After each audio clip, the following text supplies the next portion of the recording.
Estás viendo Black Room.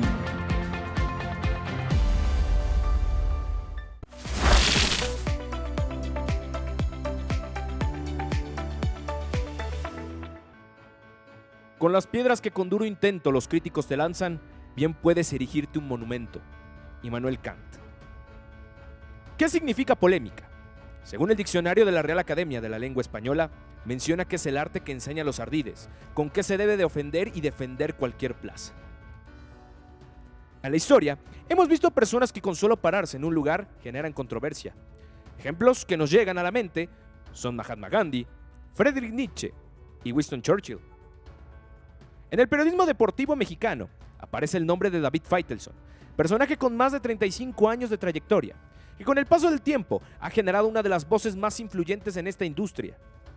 Experiencia que lo acredita con coberturas de Copas del Mundo, Juegos Olímpicos, eventos de boxeo, entre otros.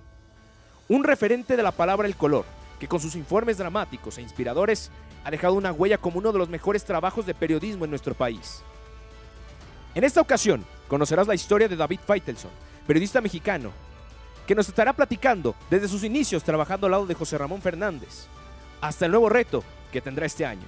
Acompáñenos al lado B de David Faitelson en Black Room. Hola, soy David Faitelson. Esta es mi historia en Black Room. Pero mira, yo era un niño muy inquieto en un pequeño pueblo en el desierto del Negev, muy cerca, por cierto, de la franja de Gaza, que ha estado lamentablemente de moda en las últimas semanas. Y la verdad es que era un niño muy feliz, jugaba al fútbol, tenía mis amigos, era una pequeña comuna o población de inmigrantes latinoamericanos, sobre todo argentinos, y nuestra familia era la única mexicana, de origen mexicano. Mi papá es mexicano, mi mamá es cubana, se casan en La Habana, está ahí la revolución de Fidel Castro en 1959, y el único país donde ellos pueden ir porque habían perdido todo es Israel, que les abre las manos porque les da trabajo, casa y la posibilidad de crear una familia y prosperar. Y bueno, nada, yo creo que nunca volví a ser tan feliz como era en aquel pueblo. Claro, era el pensamiento de un niño. Yo iba a la parada el autobús, pasaba por nosotros para el colegio, iba a la parada del autobús, me seguía mi perro, iba en bicicleta, tiraba la bicicleta a un lado y me subía al autobús y me iba a la escuela. Cuando volví en la tarde, ahí estaba la bicicleta y ahí estaba el perro de regreso esperándome, ya sabía la hora en que yo venía. Entonces, la realidad es que tuve una infancia muy, muy, muy contenta, muy, muy tranquila, muy llena de muchas cosas. Y el verdadero problema de mi vida comenzó cuando mi papá me dijo: nos vamos de vacaciones a México. Que fue una mentira bien intencionada de mis padres, porque yo tenía mis amigos, tenía mi vida hecha, era muy feliz a los 7, 8 años y yo no sabía que era México. Me dicen, nos vamos a México. Y bueno, cuando llegué aquí empecé a sufrir los estragos de la altura, a esa edad no pasa nada, pero los estragos de la comida, que era todo irritante, los ojos los tenía yo realmente rojos, veía realmente la única ciudad había estado pocas ciudades, Ashkelon, que era la ciudad donde yo nací, el hospital estaba ahí, Tel Aviv, que es una ciudad, la capital económica, Jerusalén, donde también íbamos, pero nada era comparado con esta urbe, así que todo me parecía muy grande, rápido, los ruidos, todo eso. Pero realmente mi vida cambió perdió tranquilidad a partir de que llegué a la Ciudad de México. Ya desde el pueblo donde estábamos, al ser un pueblo de inmigrantes latinoamericanos, sobre todo argentinos, hablábamos español en la casa. Mi mamá nunca aprendió a hablar hebreo, estuvo 16 años en Israel y no aprendió una sola palabra de hebreo porque todas sus vecinas y amigas eran argentinas. Entonces, cuando no tienes necesidad, pues no aprendes el idioma. Yo corría le llamamos cercanía al supermercado, ojalá hubiera sido un supermercado, una tienda de miscelánea, de conveniencia. Corría a la tienda y ahí me atendía una persona, un argentino que era el dueño, que era un vecino nuestro. Y entonces yo hablaba hebreo con mis amigos en la calle, en la escuela, y el español lo hablaba en la casa, mas no sabía escribirlo. Cuando llegué a México, me bajan un grado en primaria por el tema de que no sabía escribir español. Entonces ahí tengo que aprender a escribir en español. Y nada, era parte de las complicaciones de este cambio, porque yo le pregunté a mi papá, ¿cuándo volvemos a ver a mi perro? ¿Y cuándo volvemos a ver a mis amigos? Y obviamente mi padre ya tenía una noticia diferente para mí, ¿no? Que nos quedábamos a vivir aquí. Sí, mi padre me inculcó mucho el deporte. Ya desde Israel nosotros teníamos una fiesta, me acuerdo, que se llama fiesta de Purim, donde uno se disfraza, tiene que ver con algo de la Biblia, y los niños se disfrazan y es una fiesta muy alegre. Y yo le dije a mi papá, quiero disfrazarme de Pelé. Y yo me acuerdo que mi pobre padre, imagínate, en 1972, 73, por ahí, no es el mundo que conocemos hoy. Para conseguir una camiseta de la selección brasileña, mi padre tuvo que viajar por todo Israel para conseguirla. Y me la consiguió, me trajo la camiseta de Pelé. Nosotros veíamos imágenes todavía del Mundial del 70, lo veíamos en la televisión y Pelé era la gran figura. Y todavía me acuerdo que mi mamá bueno, no sé si esto lo voy a decir porque en Estados Unidos podría generar algún tipo de cuestión racial, en mí no la había, pero mi mamá me pintó la cara de embetún, de zapatos, negra, para realmente ser Pelé en la fiesta.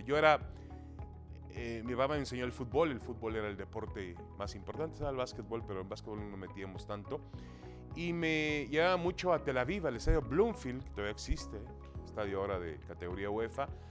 Era un estadio mucho abandonado, pequeño, chico, ahí en el centro de Tel Aviv, en la parte de Yafo, y ahí me llevaba a ver los partidos de un equipo que se llama Beitar Jerusalén, que sigue existiendo, es un equipo muy popular.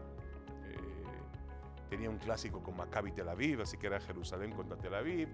Nunca fuimos a Jerusalén a ver el fútbol porque mi papá decía, juegan en un campo de la YMCA, que era del IMCA, que es un campo que tenía las tribunas de tierra, no había tribunas entonces mi papá no quería ir nunca a ese estadio cuando jugaban como local. Tiempo después que descubrí que ese equipo de fútbol, lamentablemente, mi papá, a lo mejor era otro tiempo, mi papá venía escapando del comunismo y en todo lo que oliera a comunismo lo repudiaba. Es más, le ofrecieron a mi papá y mi mamá vivir en un kibutz, que eran las famosas sociedades de trabajo agrónomas que tenía Israel y que fueron parte del crecimiento. Mi papá dijo no, en un kibutz no, porque yo no soporto lo que es el comunismo. Pero este equipo del Beitar Jerusalén terminó siendo un equipo de ultraderecha, con una de las políticas más detestables que había. No permitía jugadores musulmanes, incluso en los últimos años. Un equipo que tiene una porra, que también una hinchada, una barra, que es realmente, le llaman la familia, imagínense ustedes, pero es una porra difícil, complicada, que hace disturbios. Pero bueno, mi papá me enseñó el camino del fútbol, del deporte. Llegamos a México y eso siguió. Mi papá me llevaba al Estadio Azteca. Mi papá era aficionado del América. Y me acuerdo muy bien que íbamos al Estadio Azteca los domingos llegábamos temprano, 9:30, 10 de la mañana, a ver el partido de reservas, que era a las 10 de la mañana y a las 12 era el partido estelar. Y mi padre era un admirador de Alfredo Tena. Le fascinaba cómo jugaba Tena. Yo le decía, papá, pero el América tiene otros jugadores adelante espectaculares. No, tú ve a Tena. Tena nos da salida, nos da orden, nos da presencia, personalidad, es un jugador fuera de serie. Bueno, ahí me inculcó mi padre el tema del deporte. También íbamos mucho al béisbol, al parque del Seguro Social. Entonces, mi papá era de los Tigres, yo también me hice aficionado de los Tigres. Íbamos mucho al parque de béisbol. Y ahí nació mi afición por el deporte. Yo tenía que ser deportista. iba a intentar ser deportista profesional. Me fui a probar al Atlante, no sé qué entrenador me habrá tocado, era un viejo conocido. Jugué unos minutos allá por Buenavista, tenía uno de esos apertura para un campo de prueba de jugadores. Y el entrenador, terminando la media hora que duró el partido, me llama y me dice, oiga, ¿usted qué edad tiene? Le dije, pues yo tengo 13 años. Y se me queda bien. No, no es cierto. Le digo, sí, estoy muy grande yo. Y me decía, oiga, yo tengo un amigo en el Politécnico Nacional que dirige un equipo de fútbol americano. Yo creo que usted, lo voy a mandar con él y va a tener mucho éxito. Y yo le decía, y me quería mandar con Jacinto Licea. Y yo le dije, mire, no me gusta. A mí no me gusta ver el fútbol americano, pero no es lo mío. Lo mío es el fútbol. Yo no le veo mucho futuro a usted en el fútbol. Está bien, agarré mis cosas y me fui. Yo jugaba mucho béisbol. Jugué mucho tiempo en el Deportivo Hacienda y representaba la delegación Benito Juárez. Y me hice primera base, catcher. Y dije, bueno, no soy futbolista, voy a ir a probarme como beisbolista. Fui a la Academia de Pastajé, que era pues, el semillero de la Liga Mexicana de Béisbol, creado por el ingeniero Peralta, operaba para el Club Tigres. Y ahí fue donde también hice mis pruebas, me hicieron un tryout y me volvió a llamar el coach y me dice, oiga, ¿usted qué edad tiene? Le dije otra vez, la misma comparación, había sido un poquito a los 16 años. Me dice, ya lo iba a batear, mire, usted le gusta mucho, si lo veo que es un apasionado, perfecto. ¿Por qué no tenemos una escuela aquí en Pastajé que también es para umpires? ¿No le interesaría a usted seguir una carrera como umpire? Dije yo, me está diciendo que no sirvo para jugar al béisbol tampoco. Entonces no servía para jugar al béisbol. Y cuando tenía yo 14 años, yo ya seguía los deportes. Nosotros admirábamos mucho a Tomás Morales, que escribía en La Afición de béisbol. Y nada, me dejó mi papá un día a las afueras de la oficina de La Afición, en la colonia Tabacalera. Subí y le dije tenía 14 años, le dije al señor Jorge Ventura, digo, don Jorge, yo quiero ser reportero de béisbol. Y me dijo, ¿y a usted quién lo manda? Digo, nadie.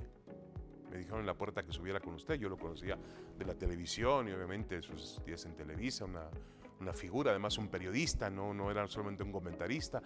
Y le digo, a mí me gustaría ser comentarista, reportero de béisbol.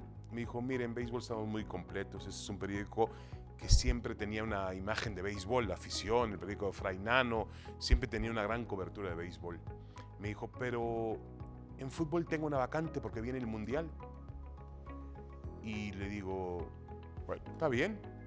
Mire, mañana va usted al centro de capacitación, me dijo, va a entrenar la selección mexicana, que se prepara para el Mundial con Bora Milutinovic, y tráigame una entrevista. Si usted me trae una entrevista, le voy a dar una posición para trabajar como reportero. Ya le diré lo que le vamos a pagar, pero es muy poquito. Le digo, no me importa, mi papá me apoya, yo no necesito ganar dinero en este momento. Y me fui al centro de capacitación y aquella selección tenía jugadores de mucha personalidad. La mayor parte de ellos pasaron. No eran como hoy, en los tiempos actuales, pues todo es con un jefe de prensa, una conferencia o un permiso especial para una entrevista 1 a 1. Eran otros tiempos, más románticos. Los jugadores se detenían con los periodistas amigos. Y ahí se quedaban platicando. A mí nadie me hizo caso. Y dije, bueno, ni modo, se acabó esto. Ya vi para atrás, ya no había ningún jugador. Quedaba uno que se quedó ahí haciendo unas pruebas ahí, que se llamaba Javier Hernández, el Chícharo. Fue jugador notable en Puebla, en Tecos. El papá del Chicharito. Y el papá del Chicharito se quedó conmigo, me dio una entrevista en mi grabadora. Fui al periódico La Afición, la redacté, la puse más o menos.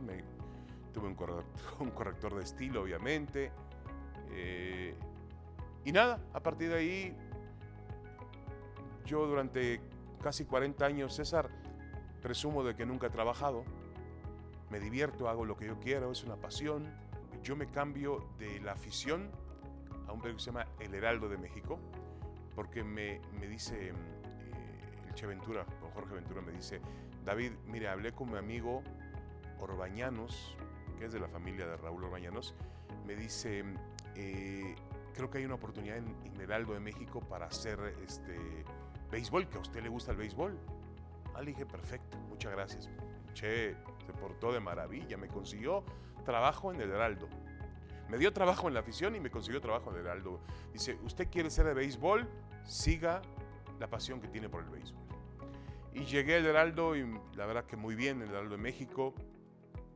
Trabajé con Aureliano López, el papá del Chacho López. Ahí estaban en esa redacción Raúl Sarmiento, estaba también Teodoro Cano, estaba Pepe Alameda, Renato Consuegra, Francisco Javier González, Adolfo Peñalosa, Ernesto García. Con Peñalosa, ¿cómo nos divertíamos con Peñalosa?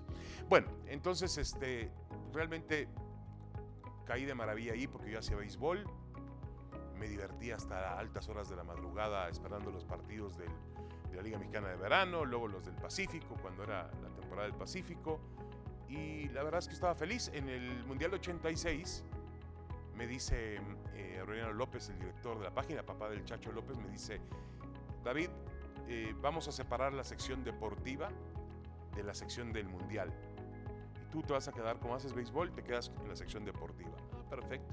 Eran los tiempos de Valenzuela, de Higuera, había información, había notas. Todavía me acuerdo muy bien que México tuvo un partido irregular en el Mundial de 86. Esa misma noche ganan Valenzuela e Higuera. Entonces yo puse un titular de 8 columnas en la página que decía, en la página de deportes, que tenía otra portada y otras páginas, decía, los mexicanos en plan grande.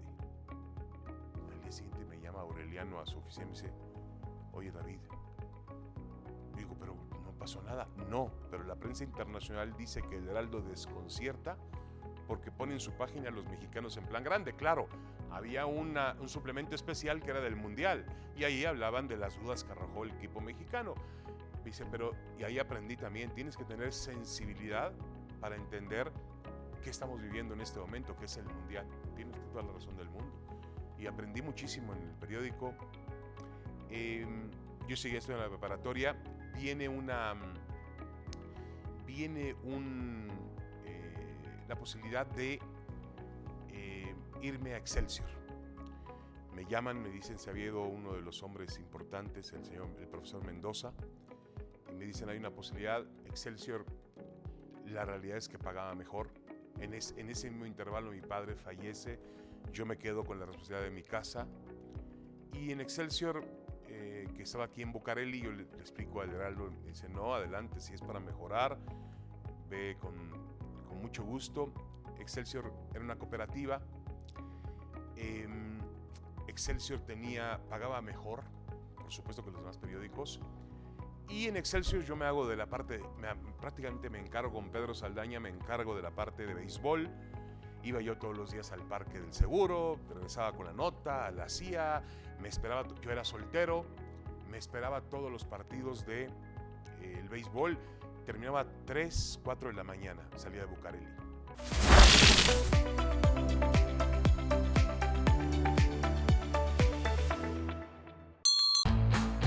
Síguenos en nuestras redes. Facebook, Instagram, Twitter, TikTok y YouTube.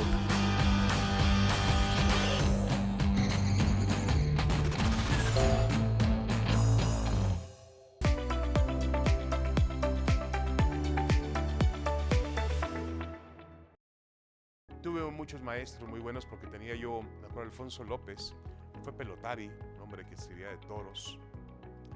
Era el director, la gente hoy cree que no, yo no veo que exista más en los medios. Era el corrector de estilo y de ortografía. Entonces yo escribía en mi máquina de escribir, me acuerdo muy bien, la vieja Olivetti, no sé de qué era, terminaba, una copia se la pasaba a él y otra copia me la quedaba yo. Y empezaba a escuchar yo así de reojo las risas de Alfonso López. O sea, se estaba riendo de la nota que yo escribí.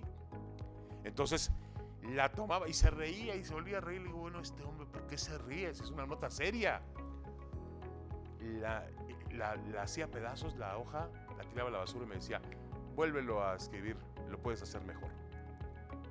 Entonces ahí aprendí muy bien, aprendí realmente con mucho rigor periodístico, con una empresa como Excelsior que cuidaba muy bien la ortografía, la redacción. Eso me ayudó muchísimo. Todavía trabajábamos con linotipos. O sea, la gente no quiere creer que eran todavía pedazos de acero que se juntaban y que formaban una página. Y a las 4 de la mañana llegaba alguien y le ponía una hoja húmeda, la aplanaban y me daban la hoja húmeda para que yo revisara si hacía un problema de ortografía. Le digo, aquí sobra un punto. Llegaba un soldador, se ponía la careta y quitaba el punto con soldadura. Eran otras épocas. Ya Excelsior se mantuvo así porque ya el Heraldo trabajaba con un método más tecnológico, más avanzado. Pero aprendí muchísimo de Excelsior.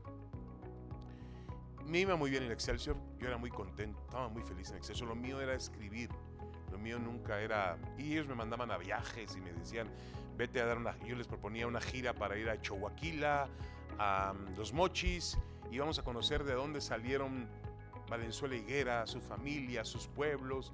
Y la verdad que me la pasaba muy bien, muy bien. Iba con un fotógrafo que me acompañaba. Yo era muy feliz y pleno escribiendo. Había un tema, César, que empezaba a aparecer por ahí y que yo no conocía. La corrupción. Me acuerdo muy bien que hice un reportaje del Consejo Mundial de Boxeo, de don José Sulaimán, que en la primera plana, pues para que ustedes una idea, decía el CMB, las siglas de la mafia. Y ahí detallaba en la nota, pues algunas incongruencias, temas de clasificación de boxeadores, cómo le pedían dinero a los managers, en fin, una nota profunda de investigación. Llego a la redacción y me felicitan. Oye, gran nota la de ayer, tiene muchos comentarios. No teníamos obviamente la retroalimentación que hay hoy de redes sociales, pero se reunían los jefes de cada departamento, de cada sección y decían, oye, la nota que tiene ustedes en primera, muy buena. Todo perfecto, me felicitaron, me fui a sentar. A eso de las 6, 7 de la tarde aparece don José Sulaimán. Y yo era un chico joven, dije, pero no entra a la redacción de deportes. Todo era con ventanales, se veía todo. Sigue por el pasillo a la oficina de Regino Díaz Redondo, director general de Excelsior. Salió de ahí y don José, que además para mí fue uno de mis grandes maestros, tuve una relación muy buena con él y bueno, punto. Yo siempre separo la cuestión periodística de la relación, ¿no? Si no, no seríamos periodistas. Y me llama el jefe José Andrés Barrenechea, su director, y ya luego me llama Fernando Gutiérrez, director de la página, y me dicen así, tal cual: David, a partir de ahora, don José nos va a pagar 3,000 pesos al mes y 1,000 pesos te van a corresponder a ti. Y yo le dije, ahora vamos a hablar bien de él. Vamos a ponderar las cosas buenas. Y yo le dije, pero yo no entendía. Le digo, bueno, pero me están felicitando porque hizo nota de una investigación profunda, de crítica, y ahora me están pidiendo que hable bien de él. Sí. No digo, no, yo no quiero el dinero, no quiero nada. No, o lo tomas o lo tomas. Pasó así, luego volvió a pasar con Jaime Bonilla, que luego fue gobernador de Baja California, que era dueño de los Potros de Tijuana y había hecho toda una revolución en el béisbol. También me mandaron a hacer un reportaje duro y luego acordaron con él. Y así uno tras otro. Y yo ya me acuerdo que me llamó Arturo Jicotenta, el buen amigo mío, y también Artemio Cano, y me dicen, David, no permitas eso, me dice Cano, no lo permitas, te están metiendo en su mafia. digo, Artemio, es como me salgo. No, dice, ya lo permitiste una vez, te van a estar fregando. Porque en esa misma redacción yo veía que había gente como Artemio, como Jicotencal, que no los metían, los respetaban y los alejaban de esa situación. Y en ese sentido yo estaba desesperado, porque además yo no, digo, aunque lo necesitara, pero yo ganaba muy bien en Excelsior, le daba a mi mamá, tenía suficiente para vivir mi mamá, tenía yo suficiente para vivir una vida de soltero, no necesitaba nada. Y por fortuna sonó una llamada un viernes de un tal Francisco Javier González, que yo había conocido en el Heraldo de México. Y Francisco me dice, oye David, hay una oportunidad para hacer un equipo de redacción de noticias en Imevisión, Televisión del Estado, canales 3 y 7. ¿Te interesa? Le dije, ¿a qué hora hay que estar y dónde hay que estar? Mi temor siempre fue grande porque yo era de prensa escrita. No era televisivo ni era radiofónico. Yo no sabía ni grabar una nota, ni aparecer ante una cámara. No era mi función. Mi función era otra. Y bueno, ahí empezó otra historia que tiene que ver con la televisión. Y me lleva Francisco cuando llego yo al día siguiente, un sábado, porque me llamó el viernes, el sábado ya estaba yo ahí. Me dijo, te voy a presentar a José Ramón. Y me lleva al estudio. Atrás tenían un anuncio de Corona, así gigantesco, porque eran, ¿te acuerdas? Las transmisiones de medio tiempo, y atrás la escenografía decía atrás Corona porque pagaba el medio tiempo. Y ahí estaban José Ramón y don Fernando Marcos. Y ya me dice José Ramón, usted es que escribe de béisbol en el Excelsior. Le digo, sí, soy yo.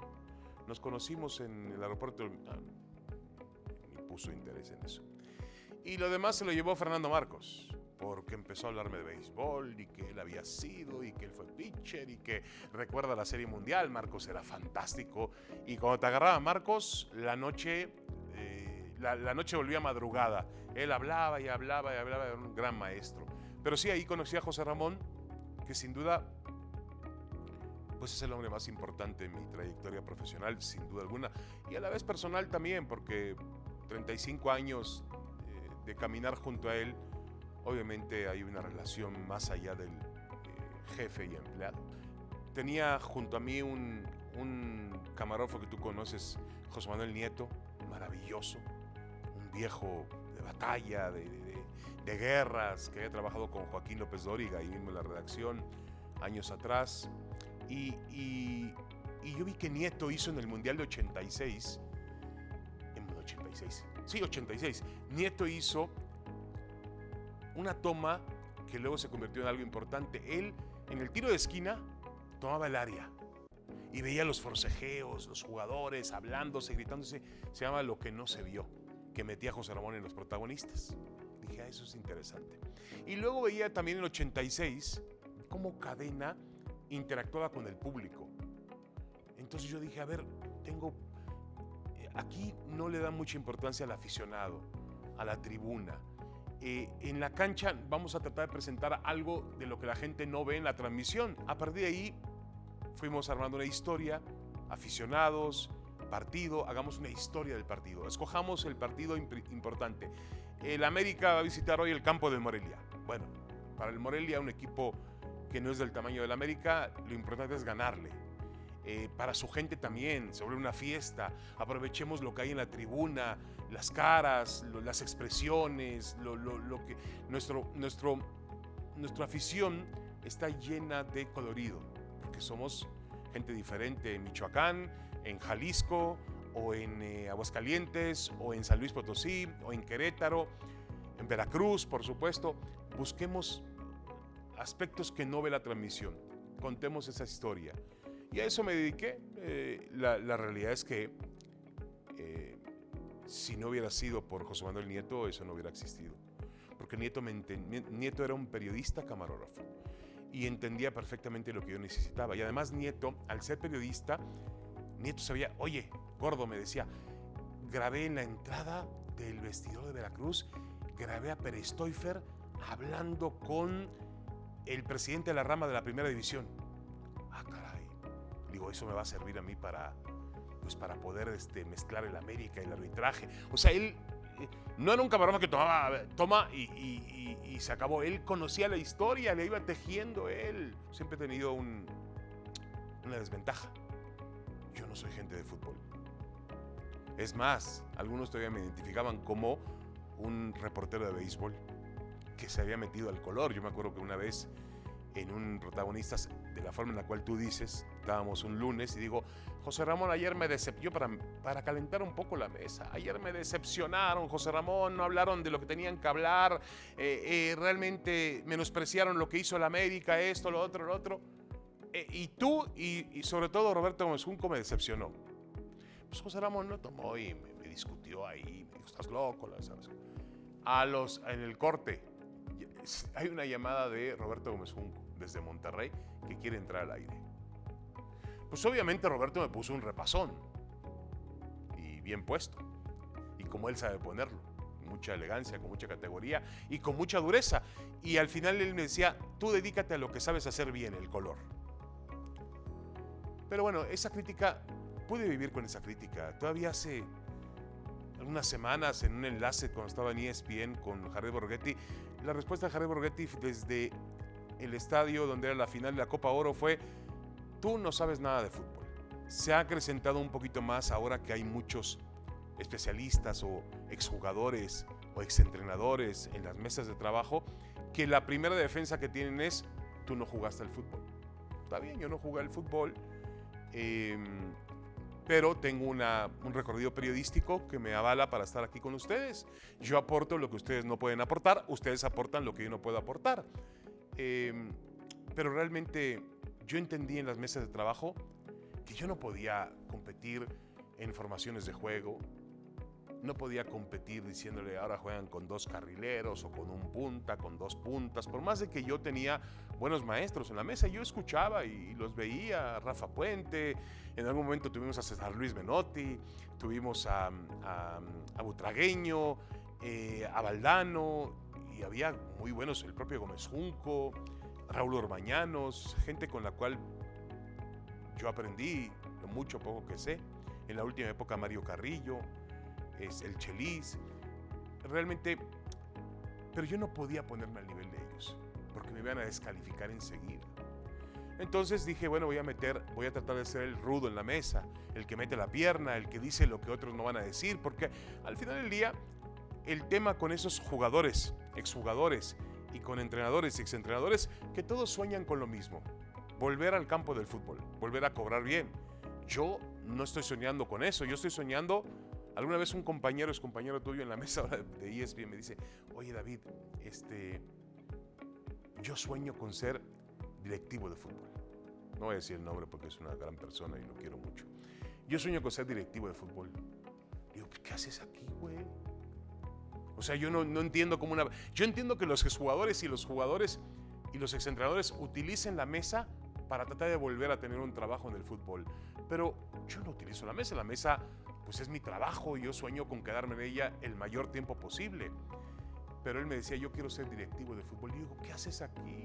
Si quieres ser directivo de fútbol, tendrías que estar ya en un equipo, trabajando, aprendiendo, como asesor de un directivo, como el que le lleva los cafés a un dirigente, para ver cómo se hacen las negociaciones, cómo funciona un equipo, cómo se mueve la grilla en la federación. ¿Pero qué haces aquí? Entonces, yo creo que lo más importante ahí es que yo entendí que no podía ponerme al nivel de los grandes maestros del fútbol. Y luego empecé a ver también que, ahora lo vi en la Universidad de México, el otro día fui también a una conferencia, y como que se denigra me dicen, con ustedes el reportero David Faitelson, y alguien salta por ahí, no es reportero, es comentarista, conductor.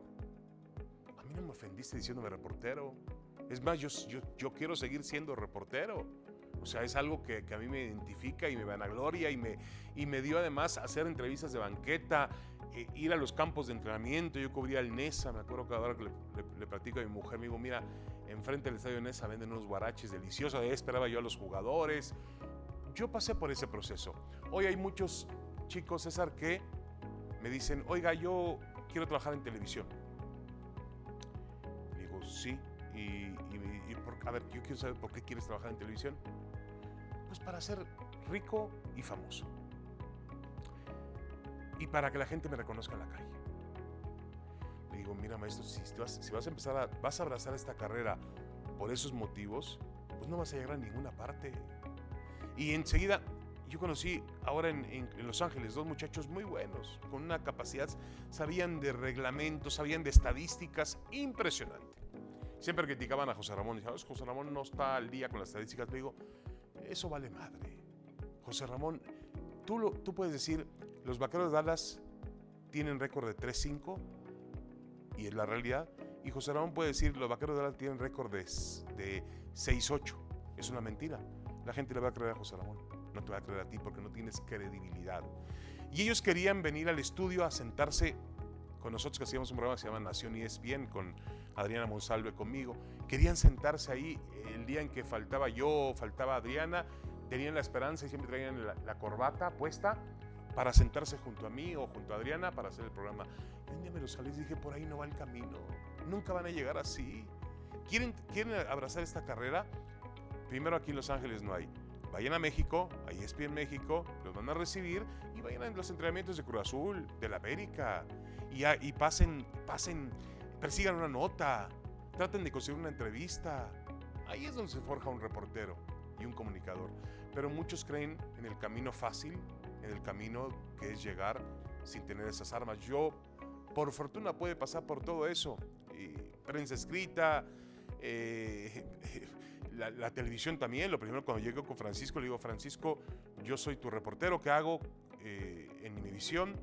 Me enseñó a grabar notas, Francisco, yo cantaba las notas. Terminaba con un canto al final, me decían, no estás mal. Luego me decían, ya cuando avanzaba, me decían, oiga, ese gordito simpático es muy bueno, pero no se le entiende nada, no tiene dicción. Y entonces le ponían contra una pared, con un lápiz aquí metido en la boca, abajo de la lengua para tener dicción, y me hacían leer. Me enseñaron ahí, pero yo siempre fui reportero, y aún así, después de que Francisco empieza a tener otro tipo de obligaciones y me hereda a mí la dirección de información, de jefe de información deportiva, o sea, en la redacción, nosotros éramos lo del noticiario, y obviamente con José Ramón arriba como jefe. Pero cuando me hereda eso, le digo a Francisco, yo no puedo quedarme en un escritorio. Yo te necesito salir. Bueno, ponte una cámara a ti y haz también tú un reportaje. Le digo, perfecto, yo me adapto. Pero yo creo que el trabajo de un periodista no solamente es un estudio, no solamente es una oficina, sino que hay que estar en la calle.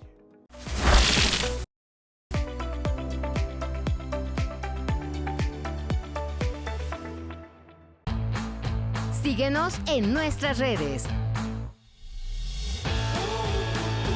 Facebook, Instagram, Twitter, TikTok y YouTube.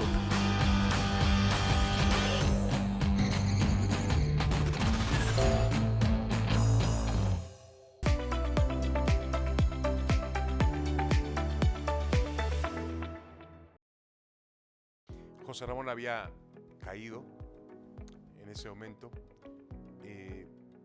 Algunos dicen que por ahí lo traicionaron compañeros nuestros. Yo no lo creo, no. Yo estaba ahí y no vi que ningún compañero nuestro lo haya traicionado, por más de que se mencionó a André Marín. Lo que sí aprovecharon son los ejecutivos de la empresa que estaban al nivel de José Ramón y que José Ramón aplastaba cada vez que quería y que podía, y les decía, ustedes no existen. Les decía al de espectáculos, al de noticias, al de finanzas. Claro, tenía a su lado a Ricardo Salinas Pliego, y Salinas Pliego le celebraba todo a José Ramón porque José Ramón producía mucho dinero a través de la fábrica de deportes. Pero yo olía demasiado a José Ramón, y la realidad es que TV Azteca, me llama Ricardo Salinas Pliego a su oficina y me dice, David, tú no vas a quedarte en el puesto de José Ramón. Digo, no, yo no tengo aspiraciones para eso.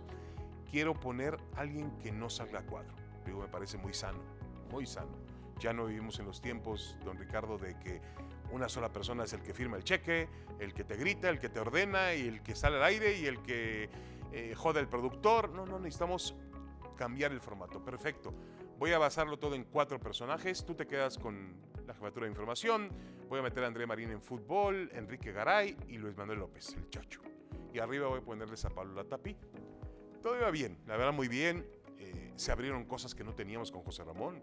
Lo primero que nos llamaron a Recursos Humanos, vengan para acá, vayan a la agencia que está enfrente y escojan una camioneta.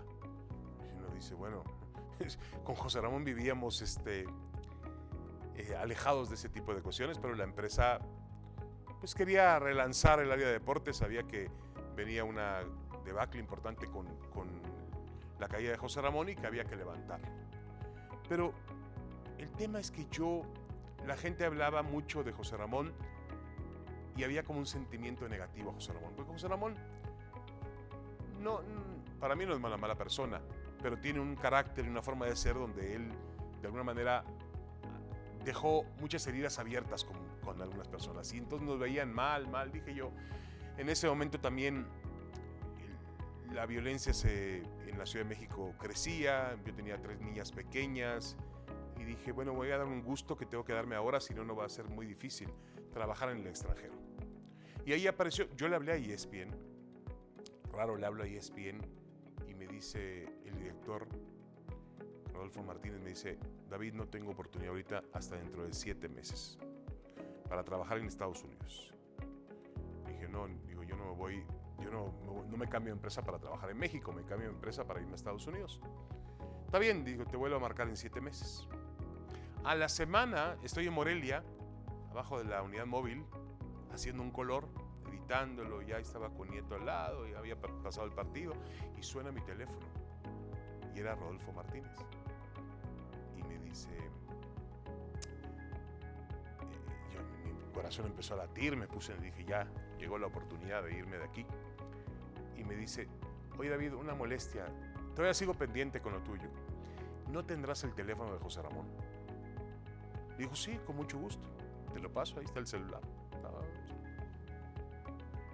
Yo lo entendí. Ellos dijeron, bueno, Faitelson se ofrece, pero si podemos traer a José Ramón, que pues es un golpe diferente, ¿no?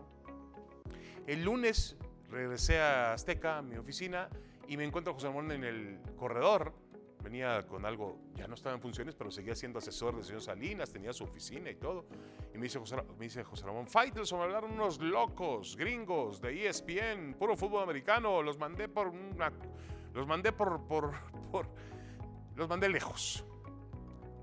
¿Qué se creen? Está bien. Y ya a los 7 meses vino la oportunidad de trabajar en ESPN, me llamó Rodolfo, la oportunidad. Me fui ganando mucho menos de lo que ganaba en Azteca. Me llevé tantas sorpresas que me acuerdo el Mundial del 2010, estoy haciendo una entrada con otro compañero, no vamos a decir nombres, afuera del estadio de Polokwane, jugaba México con Francia, y llega otro compañero a mí y me dice al oído, no juega Cuauhtémoc. Y yo le digo, ¿y por qué no me lo dices? Estamos aquí los dos juntos, todavía no entrábamos al aire. No quiero que le escuche.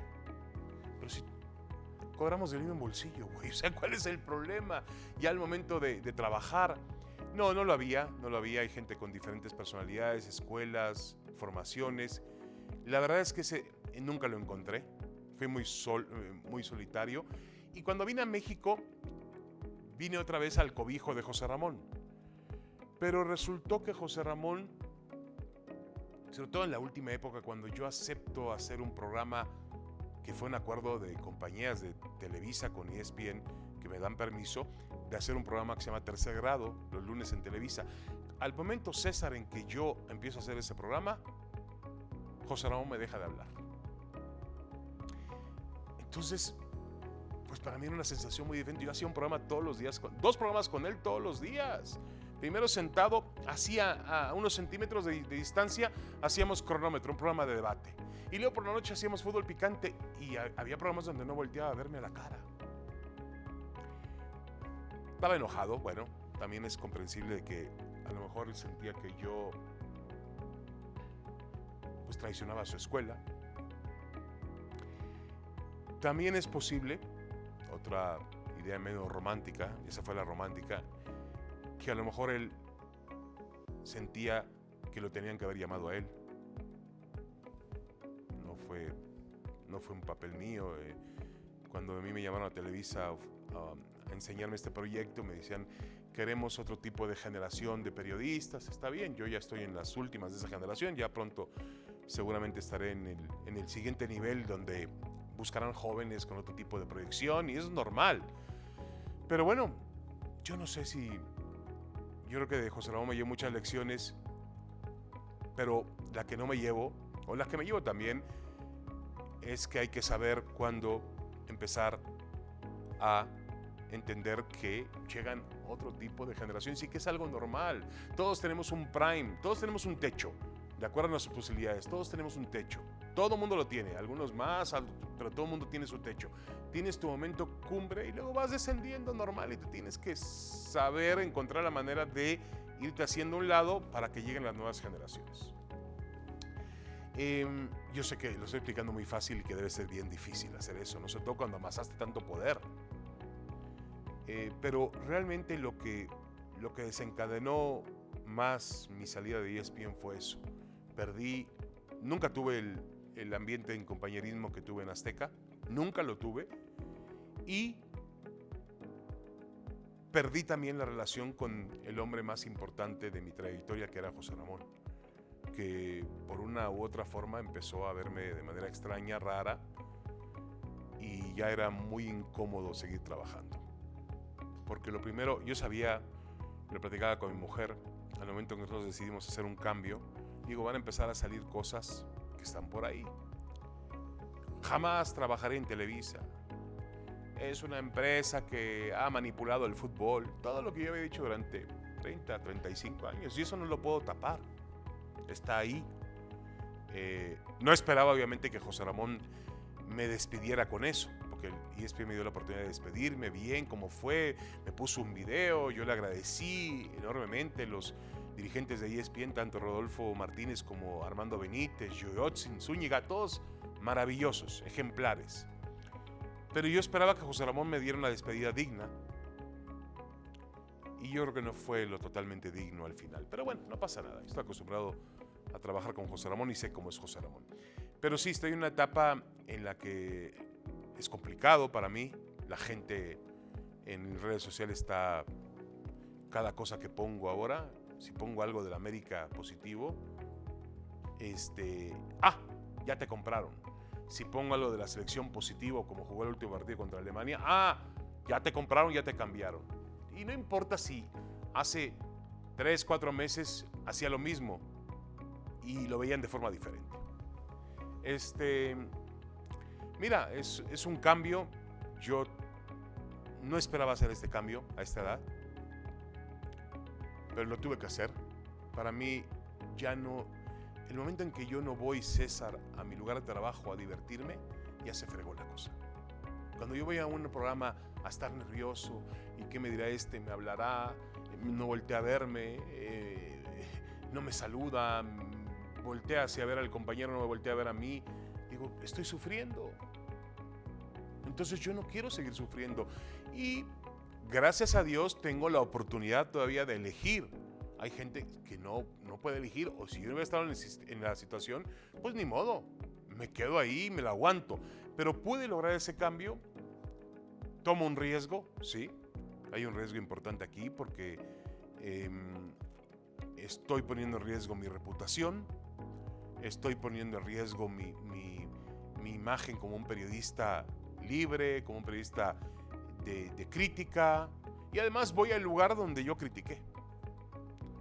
Es un buen reto para mí. Yo la verdad es que tenía mucho miedo. Hace 3 años, Juan Carlos Rodríguez, entonces no alto comisionado, sino director de TUDN, de Televisa, me llamó, fue a Los Ángeles y me vio allá y me dijo, vente con nosotros, tengo un proyecto muy interesante, voy a unir Univisión con Televisa en deportes, vamos a hacer una marca muy fuerte. Y a mí la verdad me dio miedo.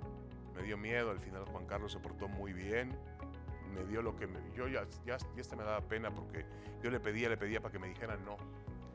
Entonces no, digo, voy a tirar el contrato, a ver, voy a presionar para que esto me diga no. Y todo me decía sí, muy bien. Y al final dije, no puedo dar ese paso. Este año, a principio de año, ocurrió algo realmente para mí muy importante porque me llamaron a Televisa. Yo pensaba que me iban a regañar o a decirme algo, a enojarse por una columna que yo escribí en Reforma hablando del señor Emilio Azcárraga. Y me llaman a la oficina, me recibe el señor Bernardo Gómez y me dice, tengo la idea de hacer un programa de esta manera. Y le digo, mire, señor Gómez, yo con mucho gusto, pero yo no puedo ir ahí a dar bien, a decir lo que ustedes quieren que yo diga, o hablar bien de la selección, o hablar bien de la América. Dice, tú puedes ir a ese programa a decir lo que te dé la gana decir. Le digo, señor Gómez, si mañana a mí se me ocurre decir, la administración de Emilio Azcárraga en el América ha sido mala, ¿lo puedo decir en Canal 2? Si tú crees que esa es tu verdad y tienes cómo probarlo, vas y lo dices. Y la realidad es que, bueno, me encontré una compañera maravillosa como Denise Merker, que es una gran periodista, realmente conduce muy bien. Yo he trabajado con ella en radio. Y a partir de ahí, Francisco Javier González, que también está ahí, ha sido parte fundamental en mi vida. Me han tratado como no me han tratado ni siquiera en TV Azteca, de manera impresionante. Y no solamente la gente que está en dirección o producción, la gente que está limpiando el baño en Chapultepec. Entro yo y platico con ellos y la verdad que a mí me impresionó. Le digo, Dios mío, ¿dónde está el mundo que nos pintaba José Ramón? Eran los malos, eran los piratas, eran los asesinos. ¿Dónde están? Tuve una desilusión absoluta con aquello que nos pintaba José Ramón, pero bueno, lo entendí también, era una competencia y José Ramón fue muy inteligente en su momento y la supo hacer. Yo voy a Televisa con la garantía de poder seguir siendo el mismo. Alguien me decía, te compraron para cambiarte. Oye, sería un absurdo que Televisa me contrate a mí para cambiarme, para que no sea yo. Yo entiendo que ellos están tratando de generar un cambio y bueno, lo celebro obviamente. Qué bueno que entienden los tiempos. El otro día tuve oportunidad de hablar directamente con el señor Azcárraga y le decía yo, bueno, vamos a criticar fuerte a la América, Critícalo, no hay ningún problema. Yo tengo la piel gruesa, me dice. Digo, no, yo lo sé, don Emilio, no hay ningún problema, pero vamos a ser duros y críticos con el América. No tengo ningún problema, me dijo. Entonces, al escuchar yo este tipo de garantías, de situaciones, dije, ¿por qué no?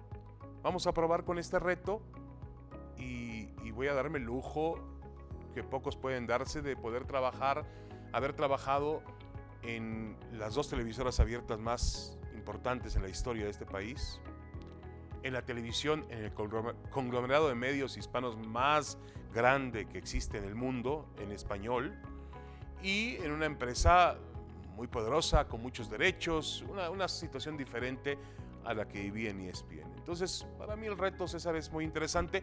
Tiene un riesgo, claro que lo tiene, pero bueno, yo le decía el otro día a Martinoli y García, que son buenos amigos míos, y me decían, digo, yo sé competir, digo, yo puedo perder, porque seguramente vamos a perder, y perdimos muchas veces con Televisa. Nosotros peleábamos con ustedes y también, como ganábamos poco y teníamos derrotas muy grandes. A lo mejor la gente se acuerda porque siempre jugábamos con el factor de que éramos el pobre, el desfavorecido, el underdog exactamente, porque el gigante Televisa. Pero realmente ya llegó un momento en que estábamos a la par.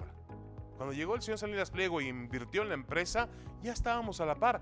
Y ya cuando estábamos a la par, no competíamos tanto.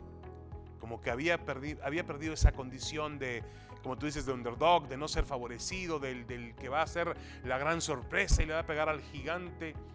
Entonces yo le decía a Martín García que yo sé competir y que, bueno, vamos a competir, no pasa absolutamente nada. Si podemos competir como ahora, yo tampoco llego como el salvador de nada. O sea, ahí hay gente muy valiosa, Toño de Valdés, Enrique Burak, son dos periodistas icónicos de la televisión mexicana, Francisco Javier González, Paco Villa, me faltan nombres por ahí, Crozas, el Perro Bermúdez, otro periodista legendario que tú conoces muy bien.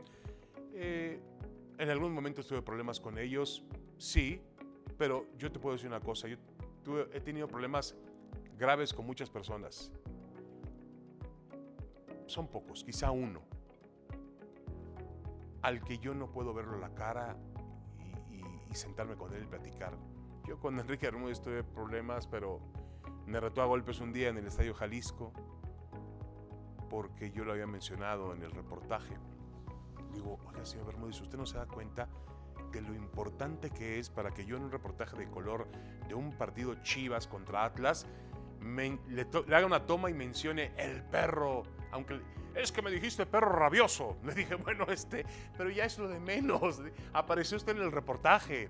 Y bueno, se armó un lío ahí en el vestidor, al lado del vestidor de Chivas, que salió Ferretti antes de comenzar el partido. Dice, ¿qué hacen aquí? Y le digo, y veía que estábamos como a punto de pegarnos. Y grita Ferretti, ¡Faitelson! Y me mete al vestidor de Chivas. ¡Perro, lárgate para allá! Y el perro se va corriendo por la escalera. Pablotas y Medrano desaparecen. Y Ferretti ya me tiene y me empieza a regañar Ferretti en el vestido. ¿Qué haces aquí? ¿Por qué aquí? Este no es el lugar. Digo, no, Tuca, discúlpame. Siéntate ahí. Y los jugadores de Chivas me veían así, Ramón Ramírez, me veían como raro, Coyote, todos. Y yo regañado por el Tuca ahí. Y ya se asoma el Tuca. Ya se fue, sal. Y ya me mandó para allá. Pero bueno, anécdotas como esas hay muchísimas. No pude ir a Tokio, finalmente nos cancelaron el viaje a Tokio por la pandemia. Y los demás lo viví con ESPN, una cobertura también interesante, una cobertura muy seria, pero sin tener los derechos. Bueno, tuvimos los derechos en 2016, en Río de Janeiro. Hizo un trabajo extraordinario ESPN, teníamos un estudio, además un canal de deportes. Pues obviamente le das unos Juegos Olímpicos con tantos eventos y era como estar en Disneylandia, ¿no? Teníamos deportes a todas horas y en diferentes canales. Pero sí, vamos a disfrutarlo. Hay retos, son los eventos importantes. A mí los Juegos Olímpicos me han marcado y yo creo que París va a ser una aventura interesante. Y luego vendrá el Mundial del 2026 en México. La gran condición para mi cambio, que es mentira, que hablan de la gente enseguida se imagina más dinero. Mentira, voy ganando menos dinero. Y voy... regreso a la Ciudad de México, tengo otro tipo de condiciones difíciles para mi vida que tengo que cambiar estando mis hijas en Estados Unidos.